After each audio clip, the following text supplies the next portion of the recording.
You are watching Maulana Anis Bilgrami. Please subscribe. Also, don't forget to like, comment, and share.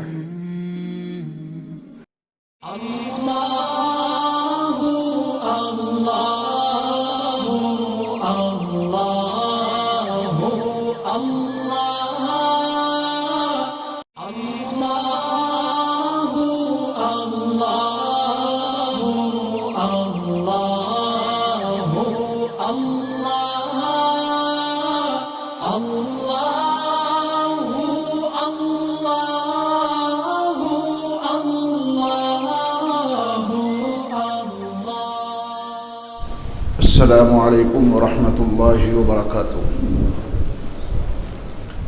بسم اللہ الرحمن الرحیم۔ الحمد للہ رب العالمین والصلاة والسلام علی سید المرسلین وعلی آلہ واصحابہ وازواجہ وذریاتہ واہل بیتہ اجمعین، اما بعد۔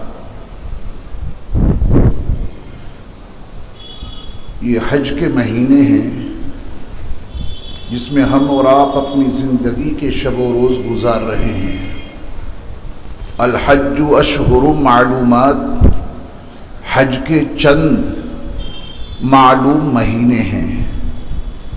حج کا پہلا مہینہ شوال ہے، حج کا دوسرا مہینہ ذی القعدہ ہے، اور حج کا تیسرا مہینہ ذی الحجہ ہے۔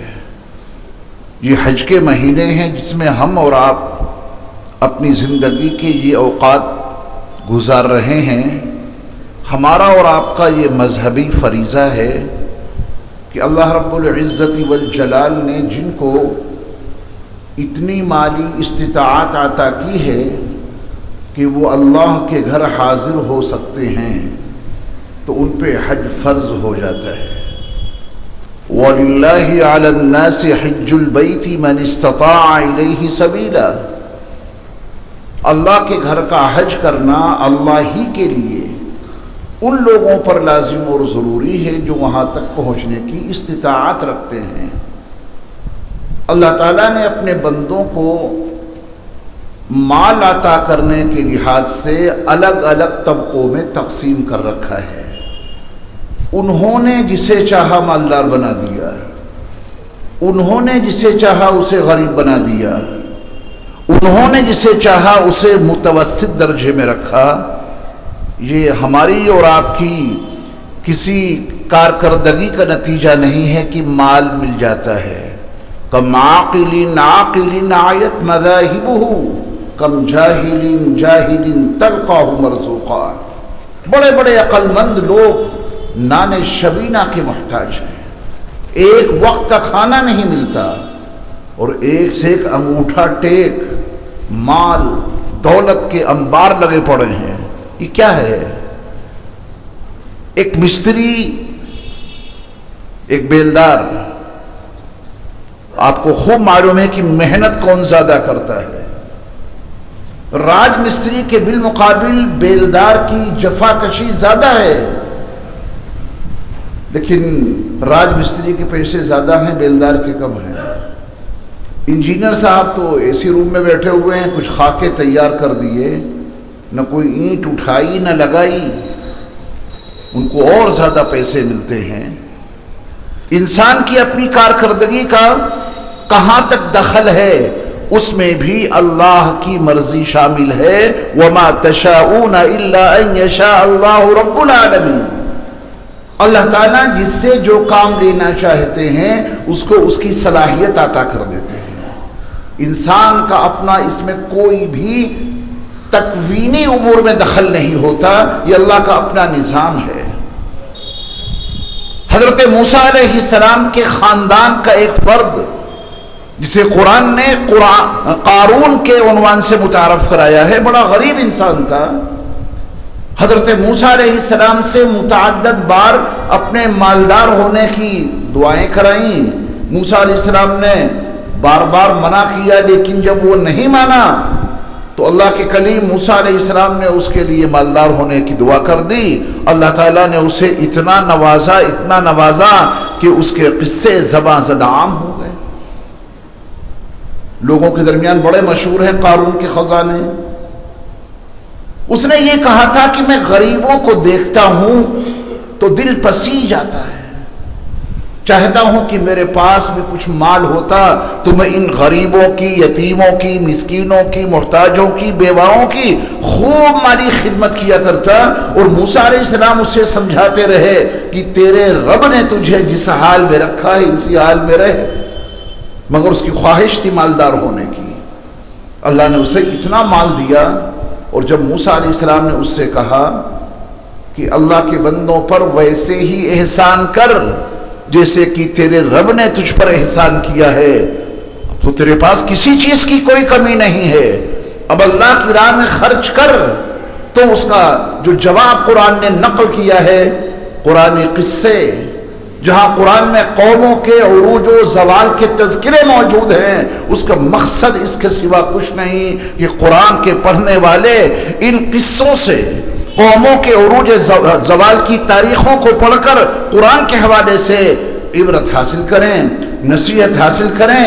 قارون نے یہ کہا تھا قال انما اوتیتہ علی علم عندی، مجھے تو مال کمانے کا ہنر آتا ہے تو میں نے مال کما لیا.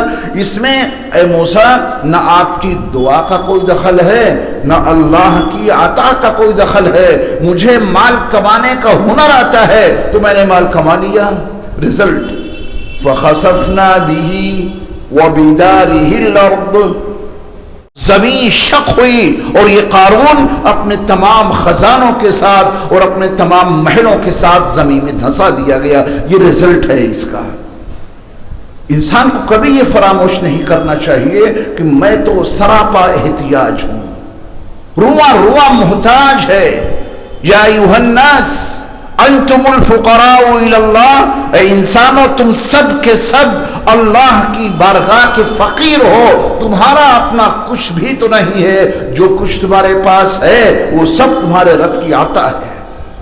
اپنے وجود پر نگاہ دوڑائیں، ایک بال کو دیکھیں، اس کے بنانے میں، اس کے بڑھانے میں، اس کے کلر میں ہمارا اور آپ کا کوئی دخل ہے؟ دخل اتنا ہے کہ جب سفید ہو جاتے ہیں تو پینٹنگ کر لیتے ہیں. اور اس پینٹنگ کا حشر معلوم ہے. اس کا حشر یہ ہے کہ جتنے بالوں پر پینٹنگ کی اندر سے سفید نکل پڑتے ہیں. یہ اندر سے سفید کون نکال رہا ہے جبکہ اس سے پہلے وہ کالے نکلا کرتے تھے. ایک مثال دی میں نے. اپنے پورے وجود پر نگاہ دوڑائیں اور اس میں یہ دیکھیں کہ ہمارا اپنا کیا ہے. کھانے پینے کی چیزوں پہ نگاہ دوڑائیں اور یہ قرآن کی دعوتیں میں آپ کے سامنے ذکر کر رہا ہوں.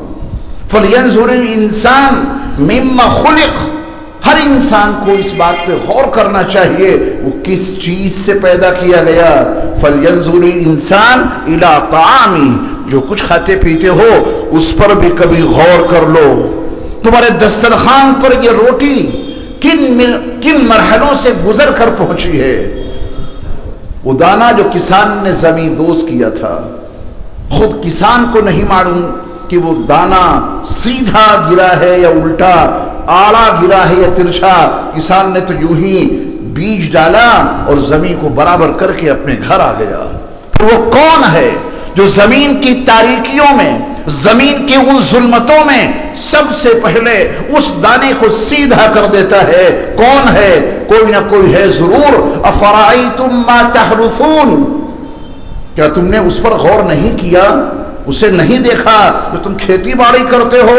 انتم تزرعونہ ام نحن الزارعون، وہ زمین کی تاریکیوں میں پڑا ہوا بیج اسے تم اگاتے ہو یا ہم اگاتے ہیں؟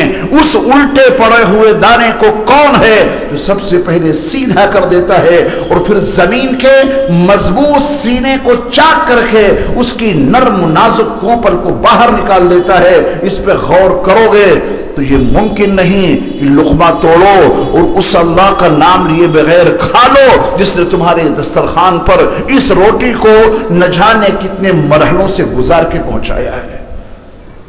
کبھی بسم اللہ نہیں بھول سکتے.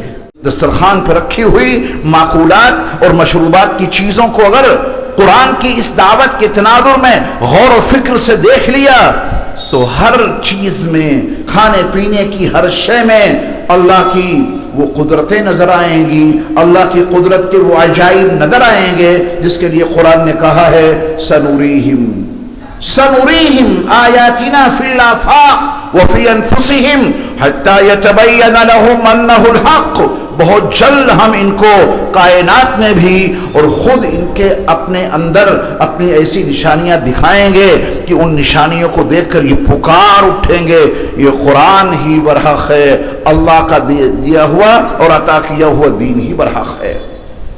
تو ہمارے اور آپ کے پاس جو کچھ ہے، مال یہ ہمارا ہے۔ قارون، قرآنی زبان میں عرض کرتا ہوں کہ قارون محض ایک شخصیت کا نام نہیں ہے، قارون محض ایک وجود کا نام نہیں ہے، قارون ایک فکر کا نام ہے، وہ فکر جس میں پیدا ہو جائے۔ فرعون محض ایک انسان کا نام نہیں ہے، فرعون ایک فکر کا نام ہے، وہ جس میں پیدا ہو جائے وہ فرعون ہو جائے گا۔ لِكُلِّ فِرْعَوْنَ مُوسَىٰ، ہر فرعون کے لیے موسیٰ ہے۔ قارون کسی ایک ہی شخصیت کا نام نہیں ہے، ایک فکر ہے، ایک نظریہ ہے جسے قارون نے اپنایا تھا، جس کی بنیاد پہ اللہ نے اسے تباہ کیا۔ آج کے دور میں بھی آپ کو بہت سارے قارون مل جائیں گے، مال کی کوئی کمی نہیں ہے، دولت کی کوئی کمی نہیں ہے، اللہ نے اتنا نوازا کہ حساب کتاب مشکل ہو گیا ان کے لیے۔ اتنی دولت ہے، وہ اللہ کا گھر کیوں نہیں یاد آ رہا ہے؟ جب اللہ نے ہمیں اتنا مال عطا کر دیا تو ان کی بارگاہ میں جا کے ان کے گھر کا طواف تو کر کے آئیں، ان کی بارگاہ میں جا کر کے سعی کر کے آئیں، مناسک حج جا کے ادا کریں، مینا، عرفات اور مزدلفہ میں اس ایک مخصوص لباس میں، دیوانگی کی حالت میں، بکھرے ہوئے بال ہوں اس حال میں، سلا ہوا کپڑا تن بدن پر نہیں ہے، ایک لنگی ہے جو نیچے باندھ لی، اور ایک کپڑا ہے سیدھی سی چادر ہے جسے اوپر اوڑھ لیا، سر پہ کچھ نہیں، جوتے نہیں پہن سکتے، موزے نہیں پہن سکتے، بکھرے ہوئے بالوں میں کنگھا نہیں کر سکتے، عطر نہیں لگا سکتے۔ ان قوانین کی پابندی کے ساتھ اللہ کا دیا ہوا مال اسے استعمال کریں اور اس کی بارگاہ میں جا کر کے لبیک اللہم لبیک لبیک لا شریک لک لبیک ان الحمد والنعمت لک والملک لا شریک لک، یہ صدائیں بلند کرتے ہوئے وہاں پہنچو اور فریضہ حج ادا کرو، مناسک حج ادا کرو، اور اس پر اللہ تعالیٰ کی جو نوازشات ہیں، جو ان کا کرم ہے، جو ان کی عطا ہے، دیا انہوں نے سب کچھ، مال بھی عطا کیا ہوا ان کا، یہ جسم بھی انہی کا تو عطا کیا ہوا ہے۔ جن پیروں سے آپ طواف کریں گے وہ پیر کس نے دیے؟ جن ہاتھوں سے آپ استلام کریں گے وہ ہاتھ کس نے عطا کیے؟ استباء آپ کریں گے وہ سب کچھ کس کا عطا کیا ہوا ہے؟